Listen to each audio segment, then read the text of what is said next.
This Use a Plate is brought to you by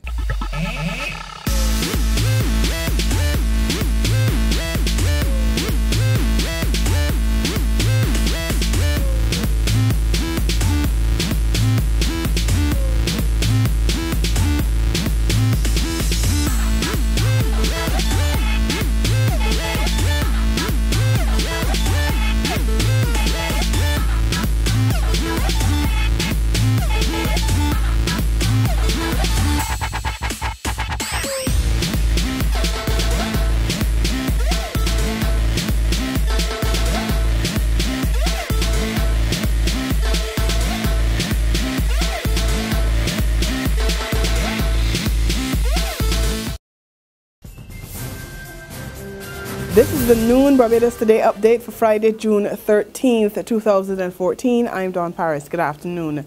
Today is the deadline for parents to request transfers for their children following Wednesday's common entrance results, and scores are trickling into the Ministry of Education. Although Minister Ronald Jones has already served notice, there's little chance that transfers will be granted. When Jokes reports that some parents are complaining about the distance between their homes and the allocated schools.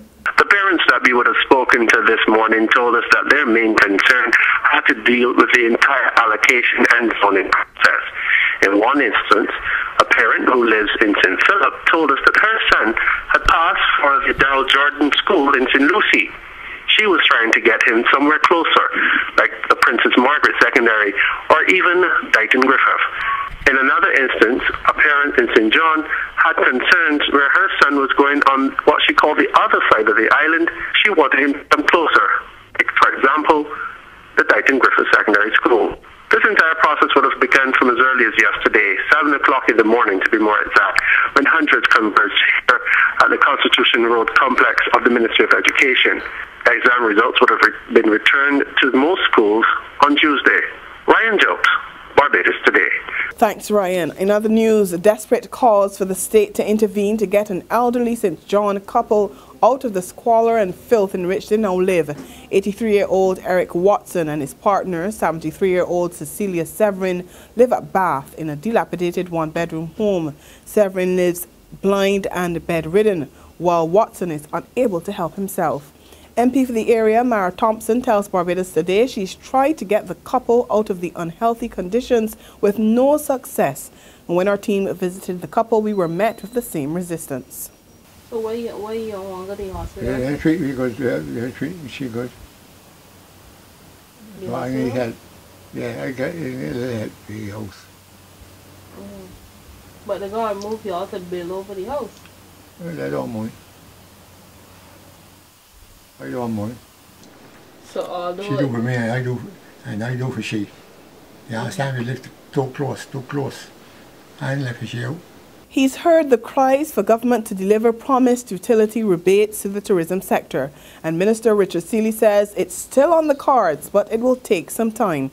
On Wednesday, the immediate past president of the Barbados Hotel and Tourism Association, Patricia Afonso Das, reminded the government of its pledge to give operators in the sector a 5% rebate on water and electricity charges under a 10-point plan to boost the sector.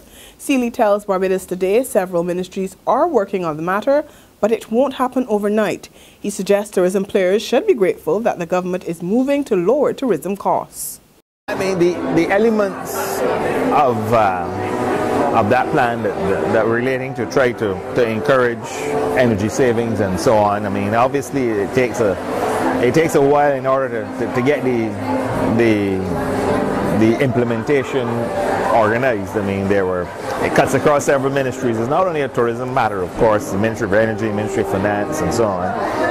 And we are doing everything possible to try to make inputs to the sector as reasonable as possible. I mean, I think that the sector should celebrate the fact that we are working towards a situation where all the imposts for our taxes and so on the inputs to the sector will be free of any import. There's regional and international news after this short break.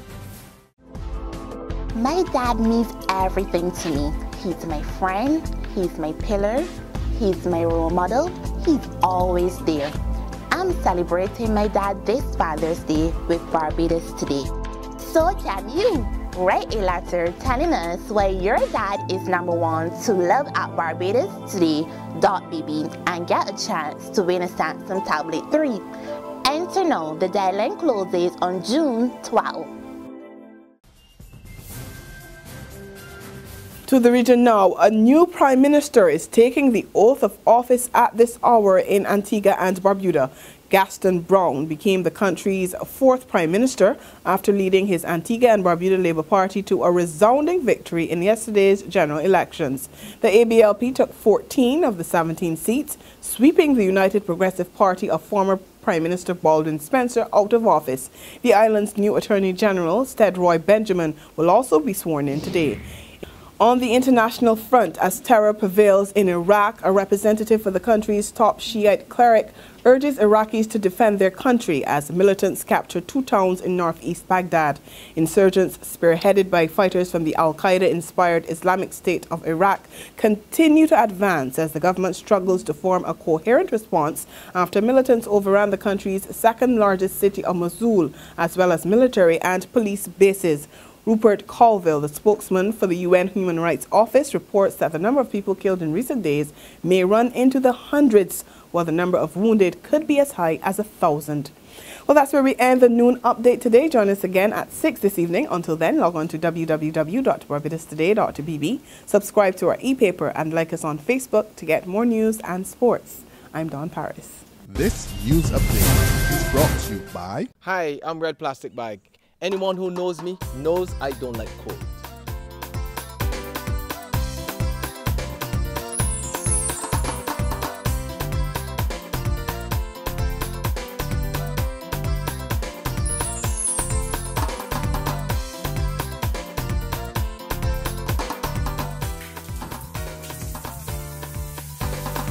Sunshine reigns in my country. I love it.